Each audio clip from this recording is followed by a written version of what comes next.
दुष्यंत चौटाला इस्तीफा क्यों नहीं देते? सरकार गिर जाएगी। दुष्यंत चौटाला ने तो विपक्ष के नाम से वोट मांगी थी। उन्होंने खट्टर को यमुना पार भेजने की प्लान बनाई थी। उनके भाषण सुनिए, आज वो खट्टर की गोदी में बैठ गए। मोदी जी ने प्रधानमंत्री बनने की जरूरत क्या है? छोड़ दें, अगर इतने काम नहीं कर सकते। अंधा भी है और बहरा भी है, ठीक है ना? इसको दिखाई देता ना इसको सुनाई देता। मन की बात प्रेस कॉन्फ्रेंस कर लो, नहीं किसानों के पास आगे बैठ जाए। क्या है जय Shri Ram, Hindu Muslim, Jat non Jat, Yadav non Yadav, Patel non Patel, Maratha non Maratha. जवान किसान का बेटा है, उसको भी आमने सामने करने पे तुले हुए हैं। उसे सरकार इस वजह से चल रही है, बस divide and rule, divide and rule, divide and rule. कहां लेके जाएगा? घेर लिया तो और घेरेंगे संसद में। दुष्यंत चौटाला को वोट नो एंटी बीजेपी मिली थी, अब भाई बीजेपी को नहीं देनी, मांगी उसने, अब वो जाके बिक गया। तो इसमें जनता का क्या कसूर? जनता अपने हाथ में ले लेगी, फिर देख लेंगे कौन मोदी और कौन शाह। आज आप पेट्रोल डीजल वहां से लाकर उस पे इतना टैक्स ले रहे हैं और उस टैक्स को कहाँ यूज कर रहे हैं? कॉर्पोरेट्स के घर में, पूंजीवादिता को लाने में। पूंजीवादी आ जाएंगे 10% के पास, आज ही 90% है कुछ समय बाद। सरकार तो ये बोल रही है ना कि हम टैक्स इसलिए ले रहे हैं क्योंकि हमारी जीडीपी माइनस में चली गई है, हम देश के लिए कर रहे हैं, देश के फायदे के लिए जो पेट्रोल का दाम बढ़ रहा है। हाँ तो बताएं ना, देश के फायदे के लिए क्या किया? देश के फायदे के लिए एजुकेशन अच्छी होनी चाहिए। टॉप की 300 यूनिवर्सिटीज में इंडिया की यूनिवर्सिटी नहीं है। देश के फायदे के लिए एजुकेशन को इंडिपेंडेंस होनी चाहिए। आप जेएनयू में ये अपने गुंडे भेज देते हो। देश के फायदे के लिए किसानों की बात सुननी चाहिए, क्योंकि 70% आबादी किसानों की है और देश ही किसान चल रहा है। उसमें से 85% मार्जिनल फार्मर है, लेस देन 5 एकड़ है। और वो किसान आज यहाँ पर जो इतना गरीब है, जिसको उभारने की बात करते हैं, वो आज किसान यहाँ रोड पे बैठा सबको खाना खिला रहा है और सरकार के पास खिलाने को पैसा नहीं है, वो टैक्स कर रही है सरकार। उसी चीज को लेकर आज प्याज के दाम कहाँ है? कहाँ है आप बताएं? आज प्याज 50-60 रुपए किलो है, लेकिन नहीं, सरकार नहीं, किसान का नहीं खरीदेगी। मैं सरकार से आपके माध्यम से गुजारिश करूंगा, 2 महीने बाद किसान का प्याज आ जाएगा, आप 20 रुपए किलो ही खरीद लेना। 20 रुपए किलो तो खरीद लेना।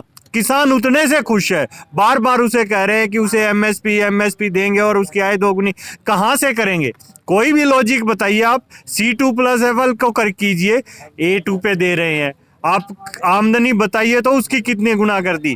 ये तो कानून भी वापस लेने पड़ेंगे और सरकार की व्यवस्था भी बदलनी पड़ेगी। आज किसान, अपोजिशन की भी लड़ाई, विपक्षी लड़ाई किसान लड़ रहा है।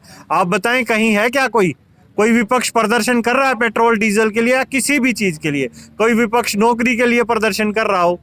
विपक्ष को भी कहीं ना कहीं खरीदा और दबाया गया है चारों तरफ से। मीडिया तंत्र को, डेमोक्रेसी के तीनों पिलर इंक्लूडिंग चौथा मीडिया भी खत्म है। जुडिशरी, लेजिस्लेटिव और एग्जीक्यूटिव, तीनों ही कहीं ना कहीं गुलामी के शिकार किए गए। चुनाव लड़ने के लिए है क्या?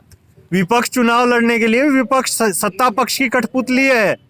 विपक्ष को सत्ता पक्ष के अंदर रखा गया है। आज हरियाणा में सरकार है, अलायंस की सरकार है। दुष्यंत चौटाला इस्तीफा क्यों नहीं देते? सरकार गिर जाएगी। दुष्यंत चौटाला ने तो विपक्ष के नाम से वोट मांगी थी। उन्होंने खट्टर को यमुना पार भेजने की प्लान बनाई थी। उनके भाषण सुनिए, आज वो खट्टर की गोदी में बैठ गए। तो विपक्ष है कहाँ बताइए? दुष्यंत चौटाला के पिता कहते हैं कि अगर दुष्यंत चौटाला के इस्तीफा देने से कृषि कानून वापस हो जाएं तो उनकी जेब में रखा है इस्तीफा। तो दे देना इस्तीफा, जेब में रखा हुआ काम थोड़ी आएगा। अब तो वापिस जेल में जा लिए, उस इस्तीफे ने गाल के वे जेल में पहुंच लिए वापिस। ना तो बाहर दे जाते, जेल से देंगे क्या इस्तीफा? और पिताजी का थोड़ी है, एक पद की गरिमा रखो। तुम पार्टी पॉलिटिक्स के अंदर परिवार को मत दो। अरे पिता अपने घर पे है यार, वो प्रदेश का डिप्टी सीएम है, प्रदेश की जिम्मेदारी लेने या उसका पिता लेगा? अपने पिता को बना दे डिप्टी सीएम, बना दे। अगर यही है, इस परिवारवाद, पूंजीवाद के खिलाफ ही किसान लड़ रहा है और किसान की बहुत बुरी हालत है, तभी किसान सड़कों पर है। अच्छा, आप कह रहे हैं कि कोई नई वैरायटी नहीं लेकर आए, कि गेहूं की वैरायटी नहीं लाए, धान की वैरायटी नहीं लाए। अभी कृषि कानून लेकर आए हैं, कृषि क्षेत्र में रिफॉर्म की तैयारी है, आगे वो सीड बिल भी लाने को कह रहे हैं, फर्टिलाइजर बिल भी आएगा, ये भी पाइपलाइन में है, राकेश टिकैत जी कहते हैं। तो आएगा तभी तो वो कुछ ना कुछ चेंज करेंगे, कहीं से लाएंगे। हाँ बिल्कुल आएगा, उसको समझे। किसान आज के दिन इतना समझदार नहीं है, ये बार बार किसान को कहते हैं, लेकिन उस बिल को समझे। जो सीड बिल आएगा, आज तो किसान अपने खेत में अपनी फसल का बो देता है, गेहूं से ही बीज निकलता है, उसका अच्छी वैरायटी वो निकाल लेता है। अगर कॉर्पोरेट फार्मिंग होगी तो बीज भी उसे वही डालना पड़ेगा जो कॉरपोरेट देगा। अब आपको बताता हूँ, ये फार्मिंग के वो नहीं है, अच्छा कहते हैं आप, नुकसान और फायदा नहीं है। पीछे का ही उदाहरण देता हूँ। आज से 7-8 साल पहले एक ये 2.25 आंख वाले बाबा नए नए आए थे पेट घुमा के, कि किसानों को बेवकूफ़ बता रहे थे, ये कर दो वो कर दो, क्यों किसान बाजरा और ये बो रहे हैं, औषधिया बो, एलोवेरा बो, ग्वार पट्टा बो। राजस्थान में किसानों ने लगाया, बहुत किसानों ने लगाया, इन्होंने कहा मैं 1-2 लाख किसान की आय कर दूंगा। अब वो एलोवेरा मंडी में बिकता नहीं है, अब किसानों ने लगा दिया, अब बाबा जी कहते हैं मैं तो 5,000 10,000 में लूंगा इतना। ये गुलामी की तरफ है। अब वो किसान उसको कहाँ लेके जाए? आप कह रहे हैं रिफॉर्म्स कहाँ करेगा? यही अगर मंडियों में एलोवेरा बिकता तो उस किसान की हालत नहीं होती। मंडियों में क्या बिक रहा है? मंडियों में गेहूं चावल जो बिक रहा है ना, उसी की सरकार पे नजर है। ये भी क्यों? आप यहाँ रहते हैं, आप बताएं मक्की का आटा कितने में खरीदते हैं? खरीदा है मक्की का आटा आपने? आज यहाँ मक्की का आटा 40 रुपए किलो से कम नहीं बिक रहा, और अभी किसान अपना मक्का बेच के आया 900 रुपए क्विंटल। अब बताएं तो, सरकार ये बताए ना कि कहाँ से फायदा है, उदाहरण तो दे। अच्छा, बाबा रामदेव की आप बात कर रहे हैं। बाबा रामदेव जो है वो ये बोल रहे हैं कि भाई पेट्रोल के दाम अगर बढ़े हैं तो सरकार कहीं ना कहीं देश चलाना है सरकार को, इसलिए दाम बढ़ रहे हैं। डरपोक है, डरा है सरकार से, डरता है। बोलता वही था कुछ समय पहले, जब मूर्ख था क्या, जब कह रहा था 35 रुपए पेट्रोल मिलेगा, वही बात वही कह रहा था, वही बात आज कह रहा है। तो या तो उस टाइम झूठ बोल रहा था या आज झूठ बोल रहा है। और देश में झूठों की सरकार है और झूठ बोलते हैं। बस झूठ को प्रोपगेट करने के लिए मीडिया को दबा लिया कि मैं झूठ बोलूंगा, तुम्हें उसे फैलाना है और वो फैला के और देश का विनाश करना है। देश के एजुकेशन सिस्टम पे टोटली कब्जा करने की है कि झूठ फैलाओ, झूठ झूठ झूठ और गुलाम। ये कौन है? अंधभक्त किसे बोल रहे हैं? उनके दिमाग को कवर कर लिया। क्यों? देश का भविष्य थे वो। देश का 70% युवा है आज भी इस देश में। उस युवा को आगे लेके आओ, उस युवा को अच्छा बनाओ, किसान के बेटे को इतने लायक बनाओ कि वो किसान के लिए कहे।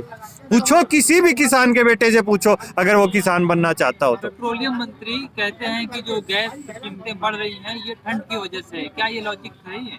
ठंड की वजह से कंबल लग रहा है, ये कंबल का रेट बढ़ता है ठंड में, रजाई का बढ़ता है, रजाई कपास से बनती है, कपास का रेट बढ़ा दे किसान का रेट बढ़ जाएगा। और ठंड कितने क्षेत्र में पड़ती है? उस पेट्रोलियम मंत्री को और एग्रीकल्चर मंत्री को मिला के बात करो, जो लोगों को बार बार पहले पंजाब का आंदोलन बता रहे थे, फिर हरियाणा, वेस्टर्न यूपी। गेहूं होता है 4 से 8 डिग्री टेम्परेचर में होता है, ठंड की फसल है और पूरा हिंदुस्तान गेहूं खाता है। और 1947 से लेकर आज तक एक ही साल ऐसा गया 1979, जब चौधरी चरण सिंह प्रधानमंत्री थे, जब गेहूं बाहर से इंपोर्ट नहीं किया।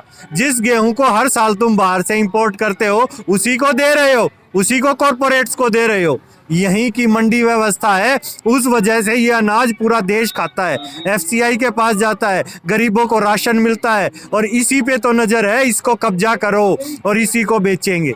लेकिन बढ़ती हुई महंगाई को लेकर जब लोगों से सवाल किया जाता है वो कहते हैं कि ये राष्ट्रहित में ये हम ले लेंगे, पेट्रोल अगर 100 नहीं 200 में होगा तब भी हम खरीद लेंगे, क्योंकि मोदी जी जो कर रहे हैं बहुत अच्छा कर रहे हैं, राष्ट्रहित में कर रहे हैं। कैसे समझाएंगे आपने? यही तो बात है, इसीलिए तो हम एजुकेशन करने निकले हैं। किसान 3 महीने से यही बात तो समझा रहा है।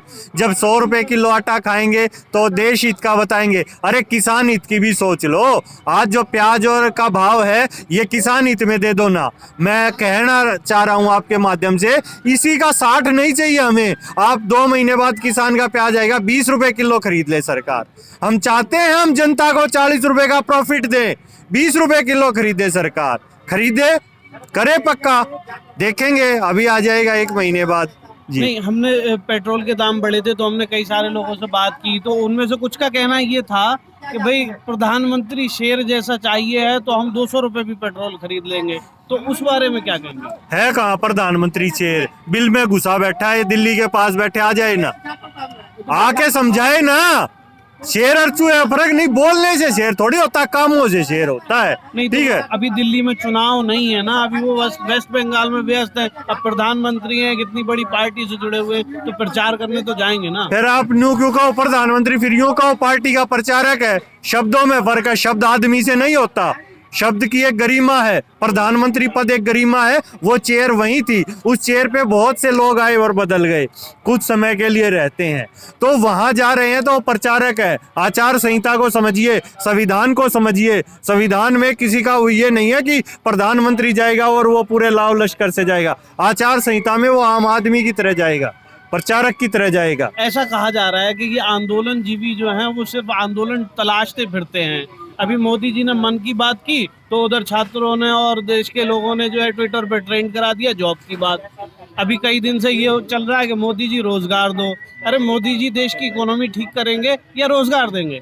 मोदी जी ने प्रधानमंत्री बनने की जरूरत क्या है? छोड़ दें, अगर इतने काम नहीं कर सकते, प्रधानमंत्री पद चाहिए तो उतने काम भी करने पड़ेंगे। लेकिन ये सिर्फ बोलना आता है, अंधा भी है और बहरा भी है, ठीक है, ना इसको दिखाई देता ना इसको सुनाई देता। मन की बात प्रेस कॉन्फ्रेंस कर लो, नहीं है किसानों के पास आके बैठ जाए, क्या बात हो, जनता में जाना चाहते हैं ना, बंगाल में जाना चाहते हैं। मैं कहता हूं यहाँ मत आओ, संयुक्त किसान मोर्चा सिंगू बॉर्डर आए और वहां बैठे आलती वालती मार के, हाँ भाई पूछो भाई, बताओ भाई किसानों क्या समस्या है, क्यों क्या दिक्कत है। 1 घंटा मन की बात बोलता, 5 मिनट सुन तो ले, समस्या तो सुन ले किसी की।